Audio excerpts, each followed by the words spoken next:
అదే RTV app వార్తల్ని క్షణాల్లో చదివే అవకాశం ఉంటుంది. ఒక న్యూస్ పేపర్, ఒక టెలివిజన్ ఛానల్ మీ చేతుల్లో ఎప్పుడూ ఉంటాయి.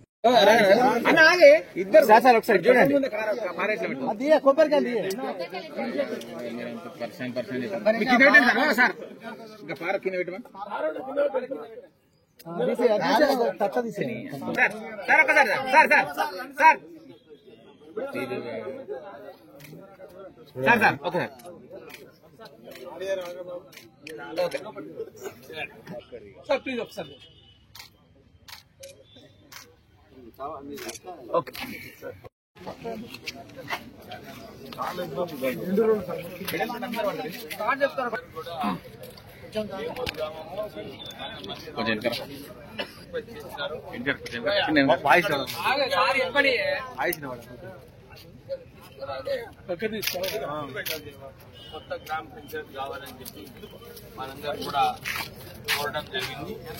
నేను వారికి చెప్పినాను, ముఖ్యమంత్రి గారితో మాట్లాడి ఎందుకంటే 1000 మంది ఉన్నారు లేమూరు గ్రామంలో. వెంకటాపూర్ మొత్తం ఊర్లో 2500 మంది ఉన్నారు. 1000 మంది కోసం గ్రామ పంచాయతీ నేరమే. నేను కూడా రిప్రజెంటేషన్ ఇస్తాను. దాంతోపాటు ఇప్పుడే బంజారీ చెప్పినట్టు రోడ్డు లేమూరు నుంచి రసూల్పల్లి వరకు రోడ్డు సరిగా లేదు సార్, ఈ రోడ్డు కూడా మరమ్మతు చేయాలని చెప్పి వారు కోరడం జరిగింది. పంచాయతీరాజ్కి ఎస్టిమేట్ చేయమని చెప్పి నేను ఆల్రెడీ చెప్పినాను. ఈ రోడ్ కూడా మనము నెక్స్ట్ ఇయర్ బడ్జెట్లో తీసుకొని శాంక్షన్ అయ్యేలాగా ప్రయత్నం చేస్తాం. సరేనా? మరిన్ని వీడియోస్ కోసం ఛానల్ ని సబ్స్క్రైబ్ చేయండి. లేటెస్ట్ అప్డేట్స్ కోసం వాట్సాప్ ఛానల్ ని ఫాలో చేయండి. అండ్ లింక్ డిస్క్రిప్షన్ లో ఉంది.